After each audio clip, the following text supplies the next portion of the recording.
সর্বশেষ কথা হলো, আপনি রোজা রাখবেন, সিয়াম পালন করবেন। তো সিয়াম পালন কারা করবে? যারা মুসা নামক নেতৃত্বের সপক্ষ শক্তি। শুধু নিজেকে তওবার জন্য আত্মজিজ্ঞাসা করুন, আমি কি কোনো না কোনোভাবে স্বৈরাচারের সহায়ক? যদি আমি স্বৈরাচার একতন্ত্রের সহায়ক হই, তাহলে বিশ্বাস করুন আশুরার রোজা আপনার জন্য না। আপনাকে মাজলুমের অন্তর্ভুক্ত হতে হবে এবং অবশ্যই আপনি স্বৈরাচারের বিপক্ষ শক্তি হতে হবে।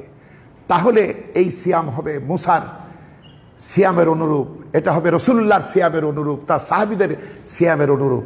সুতরাং আজকে নানাভাবে ফজিলতের বর্ণনা সারা দেশব্যাপী শোনানো হয়, কিন্তু আমি কি এর যোগ্যতা রাখি? সেজন্য আমাদেরকে আসলে ভুল ত্রুটিগুলোর জন্য তওবা করতে হবে এবং এই সিদ্ধান্ত নিয়ে আমাদেরকে আশুরার সওম রেখে আল্লাহর কাছে ফরিয়াদি হতে হবে।